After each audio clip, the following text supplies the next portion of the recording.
अस्सलाम वालेकुम दोस्तों। आज हम बात करेंगे एग्रीकल्चर सेक्टर पे।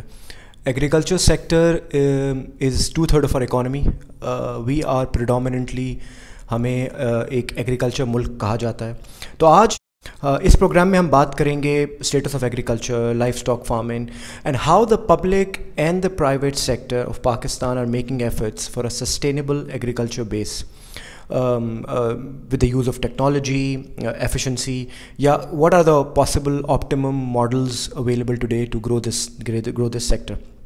इसमें एक बात समझने की जो बहुत ज़रूरी है वही है कि पाकिस्तान दुनिया के कुछ फॉर्चुनेट मुल्कों में से है जो कि एग्रीकल्चर के लिए बहुत सूटेबल है, और उसकी बड़ी सिंपल वजह है। कुछ मोटी मोटी बातें मैं आपको बता देता हूँ। 40% of the land mass is plain which is served by intricate extended canal irrigation network.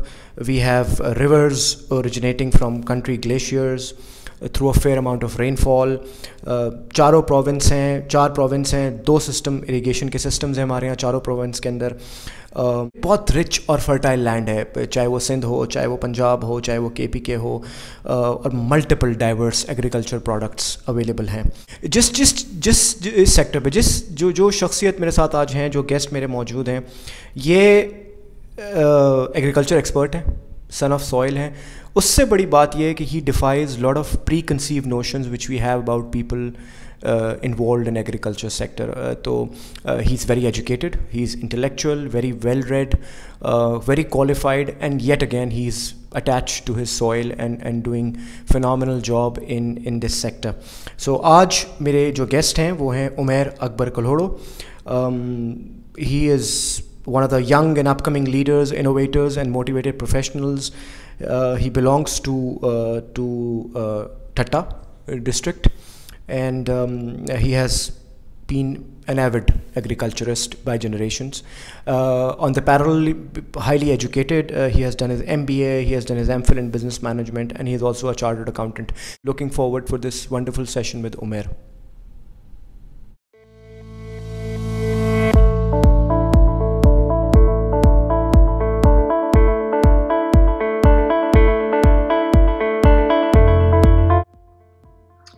Okay, so thank you very much Umair, जैसे मैंने अभी इंट्रो में कहा, और thank you very much for joining.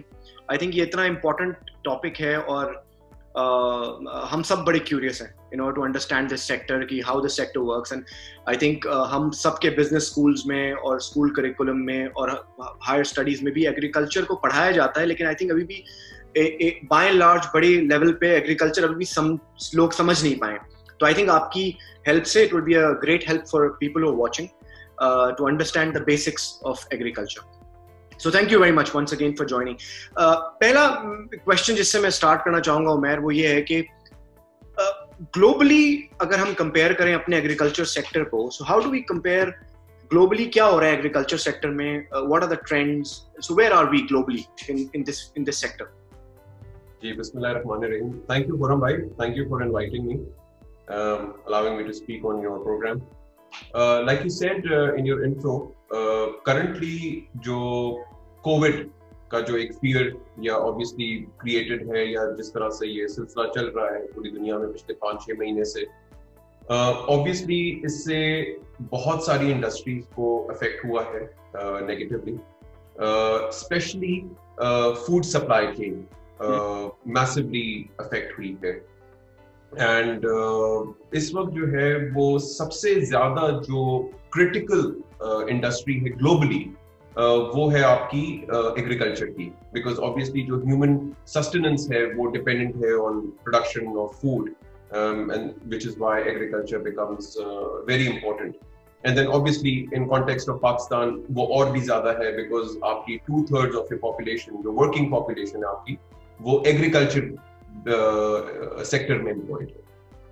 Now coming to this question, which is a very pertinent question again, in order to set the context कि globally agriculture में क्या हो रहा है.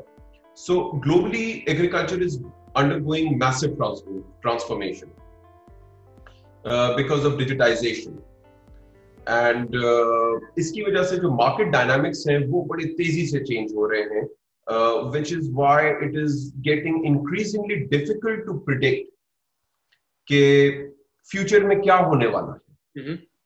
और इस वक्त जो है as we speak more than $700 million are being invested in ag tech companies, which is basically agriculture technology companies. Now, this agriculture technology pertains to on-farm technology as well as e-commerce integration, obviously, so on and so forth.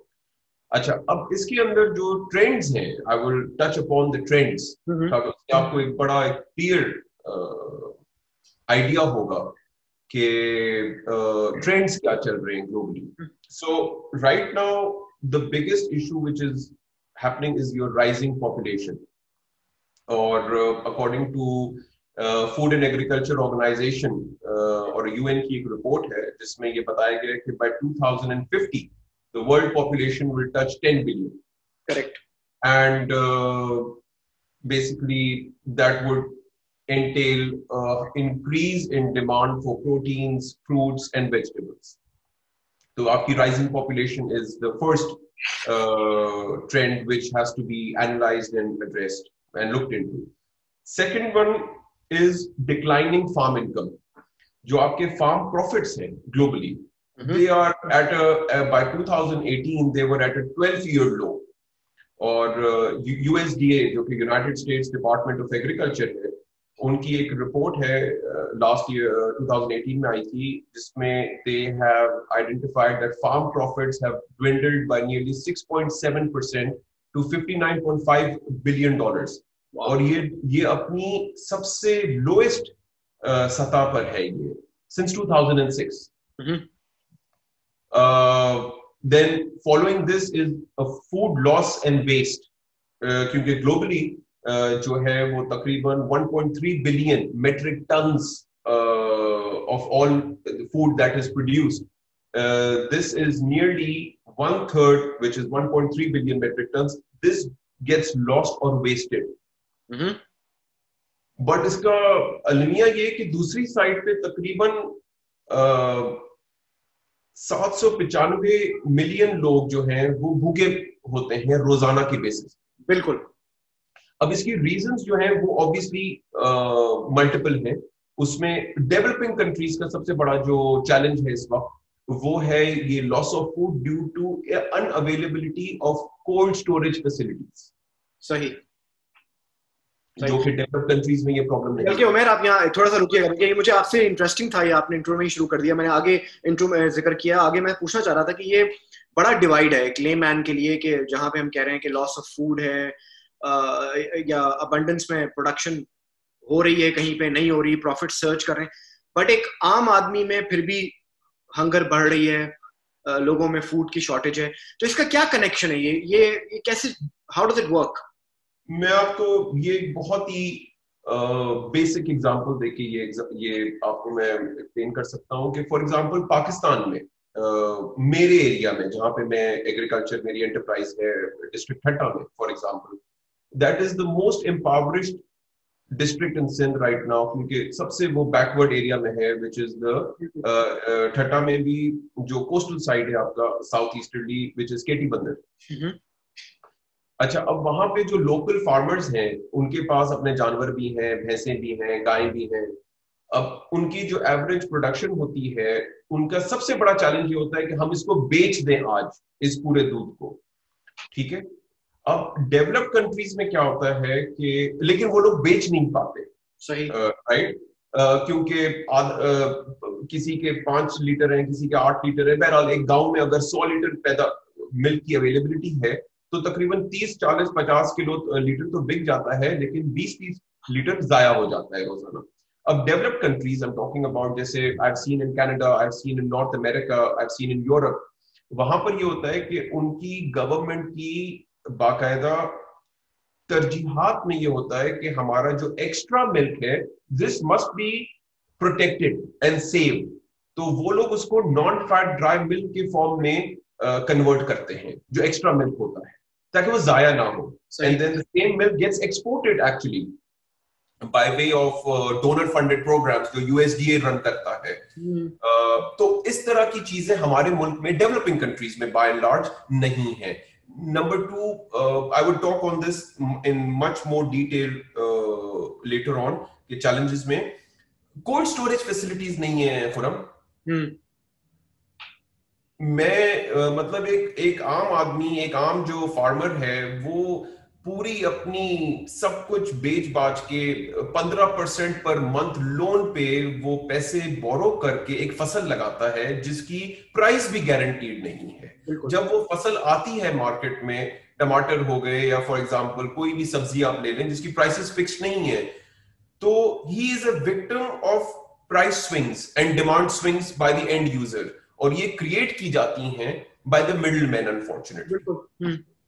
तो ये reason है जिसकी वजह से आपका food waste होता है बहुत ज्यादा, और despite the world producing much more than it's requirements, still 795 million people go hungry, which is very sad. No, we'll come to this, Umair. I think usse pehle, I think before we move to the challenges and the when we say agriculture as a sector, is what it entails. ये हम जब agriculture की बात करते हैं, हम बात करते हैं crops की, livestock की, farming की, irrigation की. तो agriculture में है क्या? What it encompasses as a sector? So basically, agriculture consists of 4 subsectors, right? Which are basically your crops, which is your grain crops, जो आपकी ये wheat हो गया, rice हो गया, pulses हो गई, sugar cane हो गया, cotton हो गया, जो maize हो गया. तो ये पाकिस्तान के major crops हैं. Apart from that, we have fruits and vegetables, जो obviously most of your viewers are aware of the fruits and vegetables which are grown in Pakistan. उसके बाद फिर लाइव स्टॉक आ जाता है, उसमें कैटल फार्मिंग आ जाती है, उसमें पोल्ट्री फार्मिंग आ जाती है, उसमें आपकी गोट फार्मिंग आ जाती है, कैमल फार्मिंग आ जाती है, डेयरी फार्मिंग आ जाती है. Then you move on to fisheries, जिसमें बेसिकली क्रैब फार्मिंग है, श्रिम्प फार्मिंग है, फिश फार्म्स हैं, सिंध में भी हैं, पंजाब में भी हैं, और अब तो केपीके में बहुत आला लेवल पे ट्राउट फार्मिंग के फार्म्स लगाए जा रहे हैं, और वो भी उन वैरायटीज के जो कॉलोनियल टाइम से हमारे पास वो सीड है, which is rainbow trout and basically brown trout. ये 2 ट्राउट की वैरायटीज हैं जो इस वक्त केपीके में उसके फार्म्स हैं, और उसकी जो ज्यादा जो उनकी लोकेशन है, कंसंट्रेशन है, वो स्वात एरिया में है, because the water there is feasible for trout farming. And then the last sector being forestry, जंगलात जिसको आप कहते हैं. अच्छा, तो ये सब combined becomes an agriculture sector. Yes. Okay. So now continuing with that thought, जब भी हमने, जैसे मैंने कहा था, करिकुलम में पढ़ा है या हमने recent world reports देखी हैं, banks की reports देखी हैं, Pakistan is always considered as a very fertile country in terms of production या feasibility of agriculture. तो what makes Pakistan so suitable for agriculture? Well, देखें, एग्रीकल्चर जो है वो पाकिस्तान की इकोनॉमी का बैकबोन कहलाता है. बिल्कुल. बिकॉज पाकिस्तान की तकरीबन 19.5% जो आपकी जीडीपी है वो एग्रीकल्चर बेस्ड है. Agriculture, or in other words, agriculture contributes 19.5% to your country's, to Pakistan's GDP. That is, and it employs nearly 43% of your labor force. ठीक है, लेकिन ये फिर भी बैकवर्ड है एज अ सेक्टर. और वो क्यों है? क्योंकि बेसिकली एग्रीकल्चर में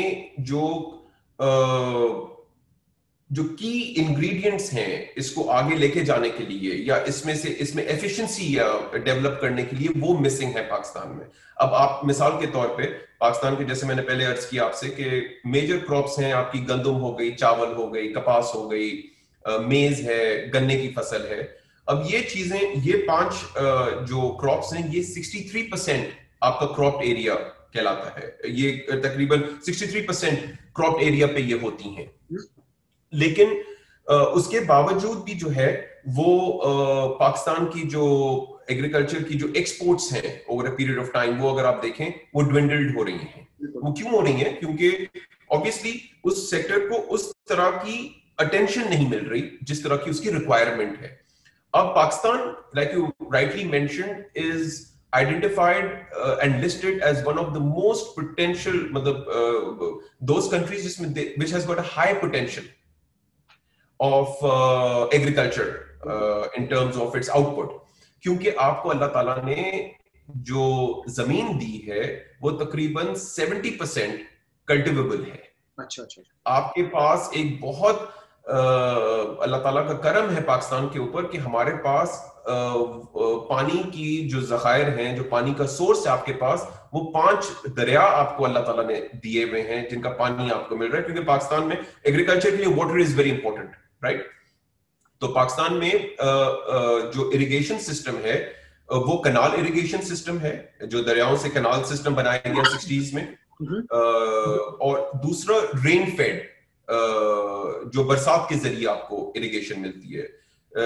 तो ऑब्वियसली ये जो पानी की अवेलेबिलिटी है mixed with the available area for cultivation, that makes Pakistan the ideal place. And obviously nobody can deny कि पाकिस्तान की जो strategic location है in terms of being a gateway to so many countries, इसको कोई deny नहीं कर सकता। तो obviously all these factors and of course the young population, जो आपकी majority of your population है, जो youth workforce है आपकी, you have got a very young population. So if these resources are aligned and proper attention and proper supported by proper government policies and public private partnerships, there is huge potential in agriculture in Pakistan. And I feel that this is the right time for Pakistanis to actually consider agriculture as one of their entrepreneurial ventures, if they're thinking about investing in Pakistan. Yeah, so that brings me to another question. So जैसे आपने खुद अभी mention किया कि ये sector neglect हो रहा है, क्योंकि जैसे अभी आपने कहा यहाँ पे जंगलात भी हैं, हमारे पास नदियाँ भी हैं, हमारे पास दरिया भी है, हम फिशरीज भी कर सकते हैं, जमीन बहुत जरखेज है, फर्टिलिटी बहुत हाई है, फर्टाइल उस है कंट्री। तो फिर क्यों ये सेक्टर उस तरह से ग्रो नहीं कर पा रहा जिस तरह हमारी एक्सपेक्टेशन है या होना चाहिए? So what are the challenges you think this sector faces? Okay, now there are multiple challenges both on the policy level, government policy level. Obviously, सबसे बड़ा challenge ये है खुरम कि agriculture is not declared as a industry in Pakistan. सही, I think that's a very good point. Yeah. तो पाकिस्तान जब Pakistani agriculture को जब इंडस्ट्री का स्टेटस ही आज तक नहीं मिल सका,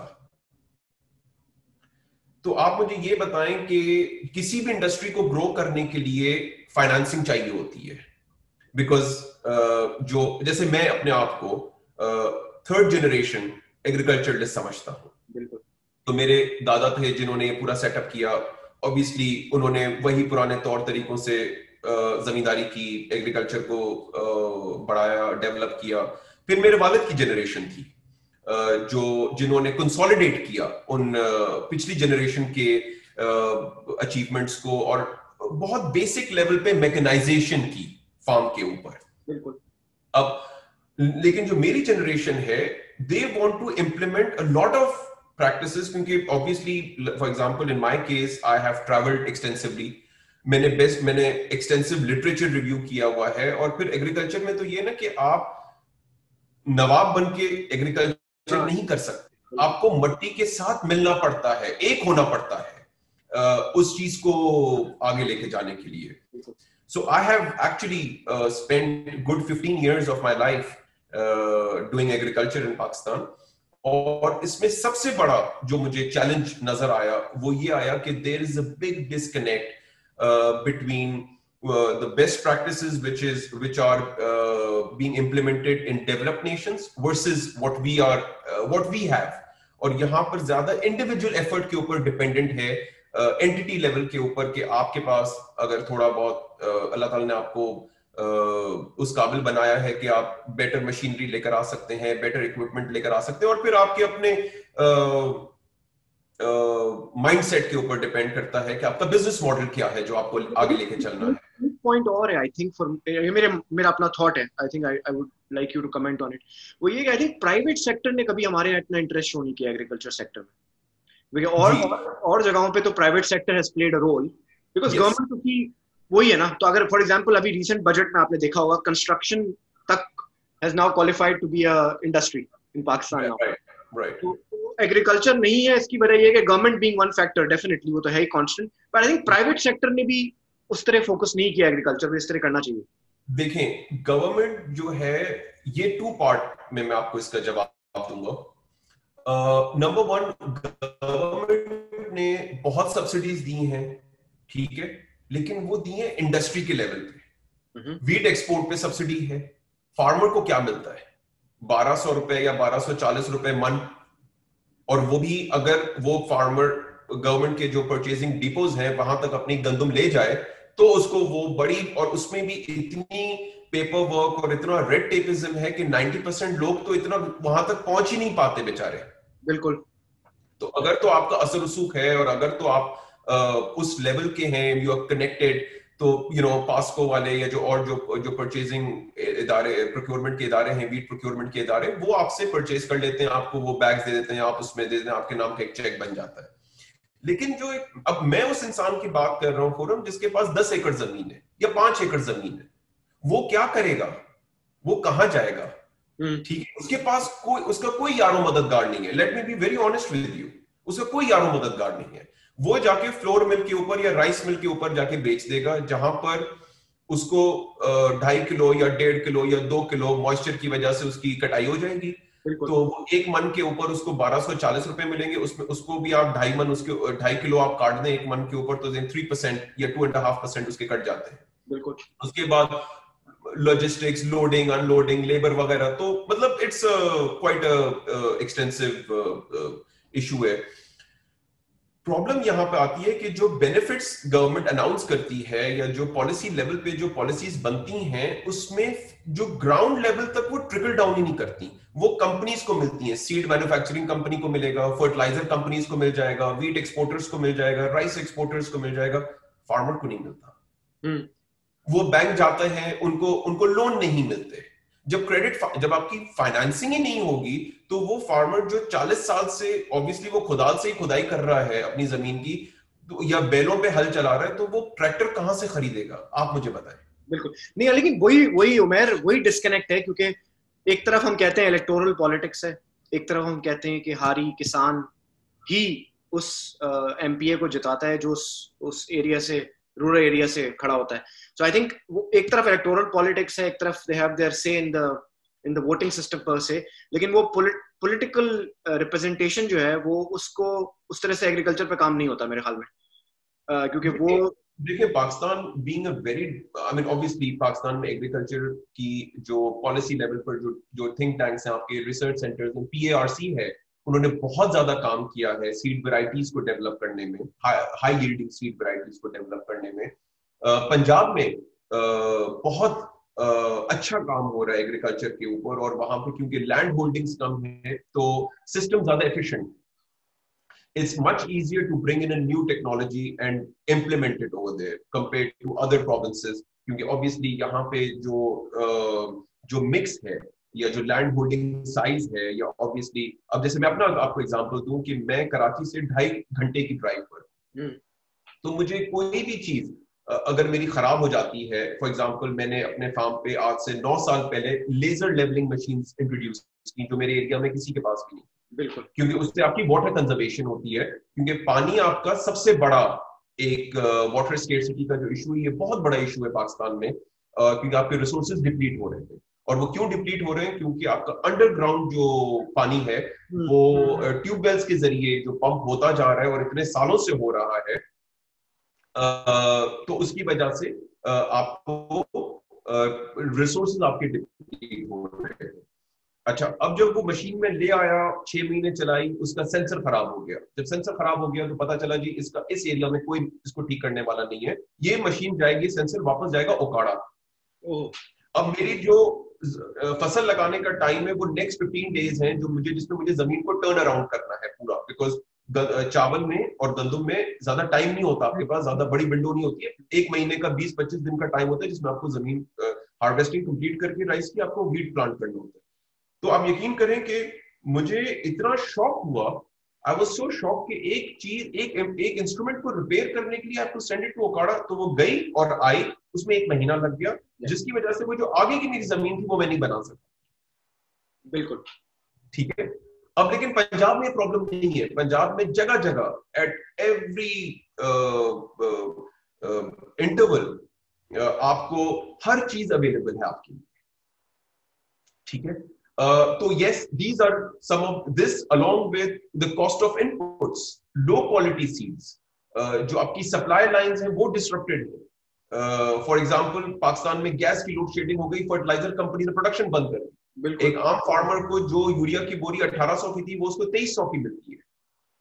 अच्छा, जो सीड वो इस्तेमाल करता है उसकी जर्मिनेशन की परसेंटेज इतनी लो है, क्योंकि वो तो ऑब्वियसली फार्मर ये थोड़ी बैठ के बेचारा लेबोरेटरी में जाके लेके जाएगा, सीड टेस्ट कराएगा कि परसेंटेज क्या है। उसने तो देखा भाई डब्बे के ऊपर लेट सपोज लिखा हुआ है जी 99% जर्मिनेशन या 98% जर्मिनेशन, उस बेचारे ने वो खरीदा और वो डाल दिया जमीन में, अल्लाह तवक्कल। अब वो 15 दिन गुजरे, पता ये चला कि जी उसका जो प्लांट पॉपुलेशन है वो तो उतनी है ही नहीं जो क्रॉप की रिक्वायरमेंट है पर एकड़। अब what will you do, it is beyond his control.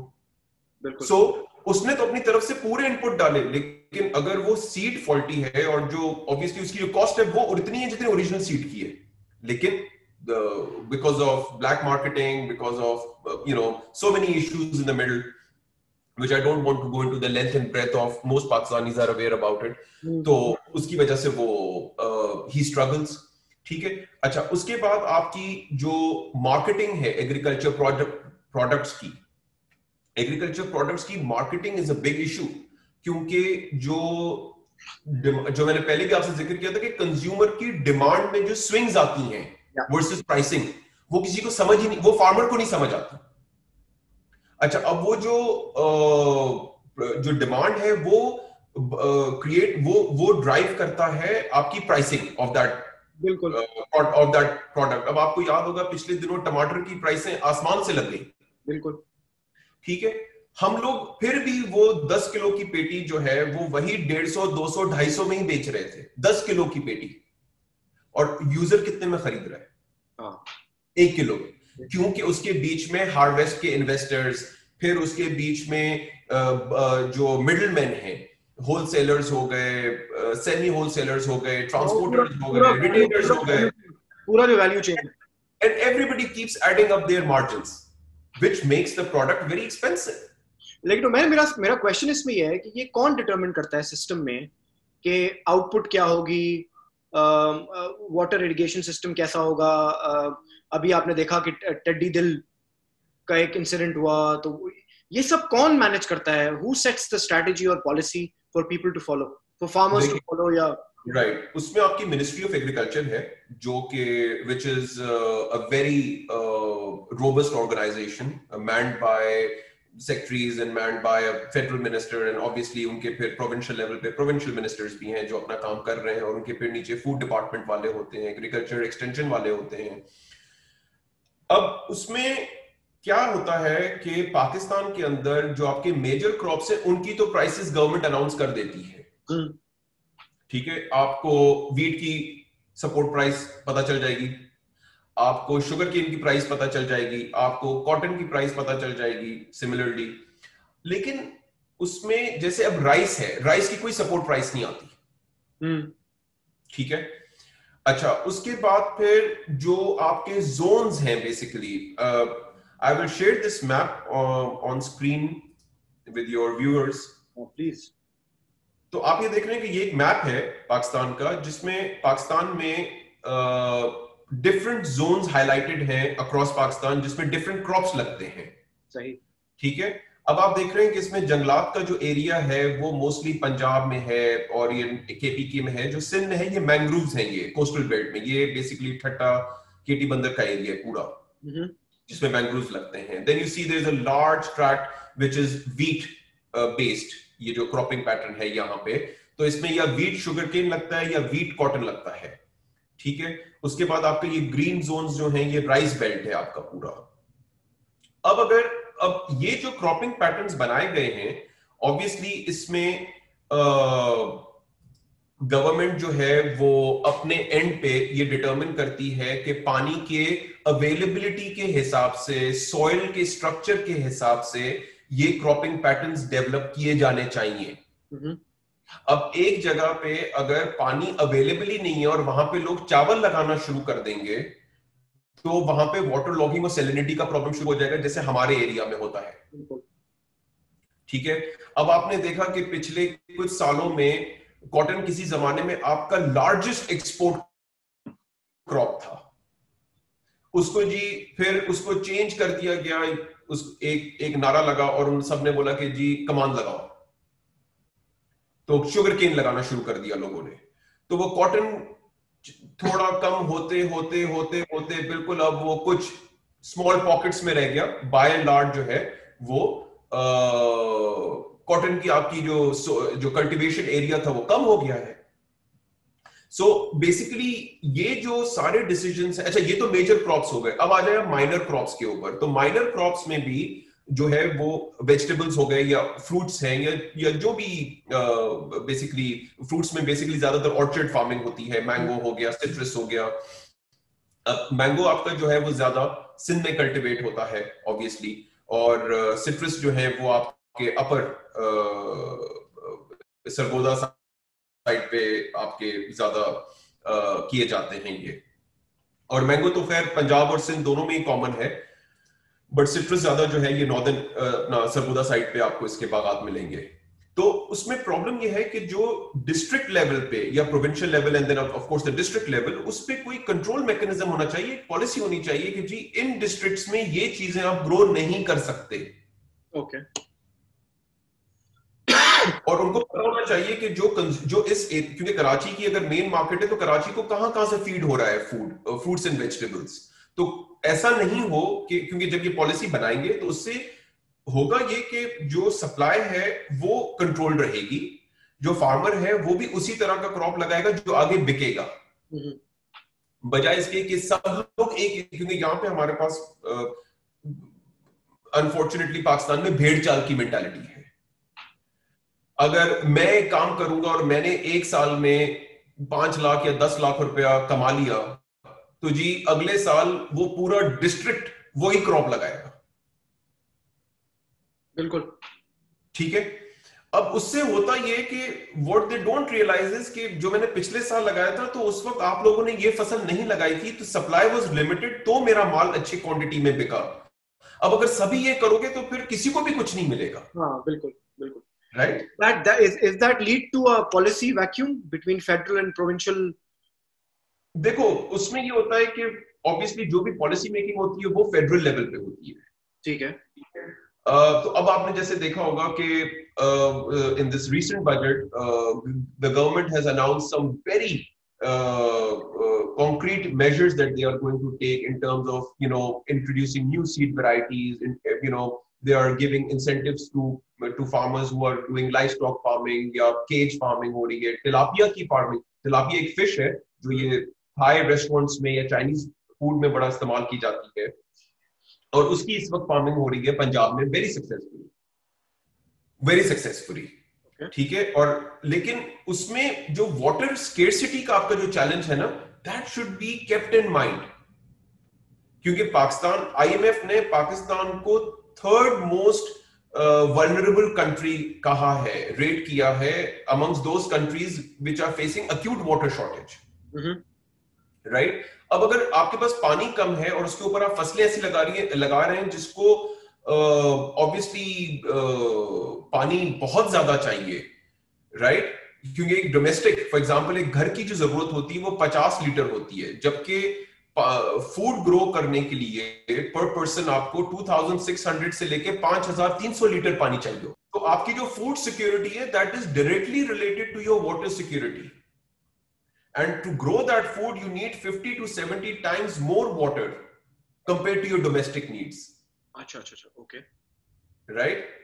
तो उसकी वजह से जो पाकिस्तान में डैम्स की शॉर्टेज है, वाटर रिजर्वॉयर्स की शॉर्टेज है, जो कनाल सिस्टम आपका बना हुआ है, तो उस पे इंश्योर ये करना चाहिए गवर्नमेंट को कि इस तरह के इंसेंटिव्स दें कि फार्मर जो है वो वाटर कंजर्वेशन की तरफ जाए। सही।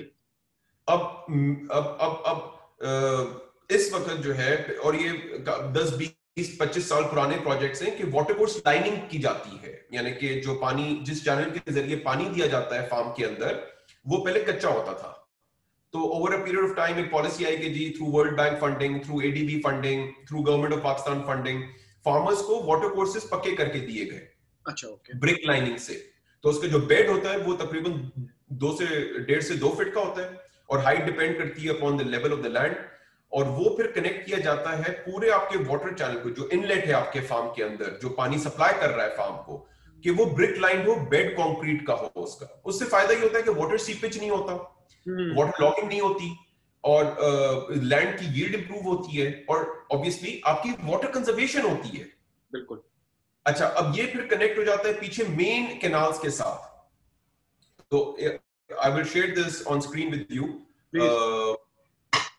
ये पाकिस्तान का इरिगेशन एंड रिवर नेटवर्क है। Can you see this? Yes, yes. Okay. Now you see Pakistan has these multiple reservoirs which is denoted by an R. तो आपके पास यहाँ बाशा डैम जैसे यहाँ जो है, फिर आपका स्तरबेला है, मंगला है, ठीक है।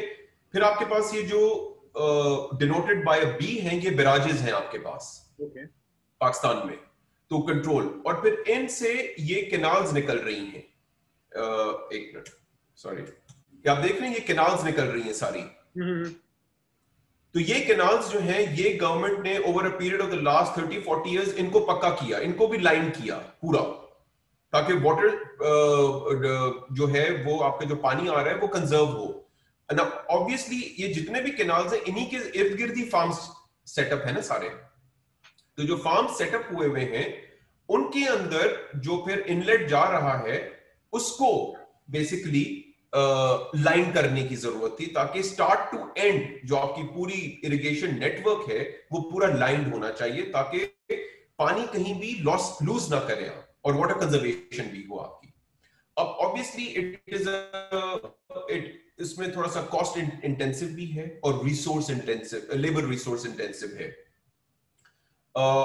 हमारे पाकिस्तान में इस वक्त जो है वो बाय एंड लार्ज ज्यादातर जो मेन कैनाल्स हैं वो आपके लाइन है, और ऑन फील्ड काफी हद तक जो हमारे ऑन फार्म वाटर मैनेजमेंट वाले हैं सिंध गवर्नमेंट के, उन्होंने बड़ा एक्सटेंसिव काम किया है। पंजाब में तो खैर बहुत पुराना ये काम चल रहा है, सिंध में भी अब ये काम बहुत तेजी से चल रहा है कि उन्होंने फार्म पे आके फार्मर्स को उनके वाटर कोर्सेज को पक्का करवाया। लेकिन अब प्रॉब्लम क्या होता है कि जब वो ऑफिसर्स आते हैं, आपको बोलते हैं कि जी हमें अपने जमीन के पेपर्स दें, हम आपको ये बना के देंगे, सब कुछ होगा, तो उसमें जमींदार की रिक्वायरमेंट ये होती है कि जी मेरा जो वाटर कोर्स है वो कितने मीटर है। तो वो लोग जब मेजर करते हैं तो बोलते हैं जी 800 मीटर है। बोलते हैं यार एक काम करो, इसको 1000 मीटर कर दो और मुझे जो है वो 1000 मीटर के तुम करवा दो ये पूरी लाइनिंग। तो बोलते हैं सर जब आपकी वाटर कोर्स ही 800 मीटर तो 1000 मीटर कैसे हो सकता है? बट वो बेचारा इस पॉइंट ऑफ व्यू से सोच रहा होता है कि चलो अगर साइड में इधर उधर कुछ और भी मैं करवा सकूं तो मैं कर लूं। लेकिन as per the policy of the government वो पहले साल में सिर्फ 33% लाइन करेंगे आपका, एडिशनल लाइनिंग सब्सिक्वेंट ईयर्स में होती है। तब तक पॉलिसीज अक्सर चेंज जाती हैं या वो फार्मर की फिर उतनी पहुंच नहीं रहती है।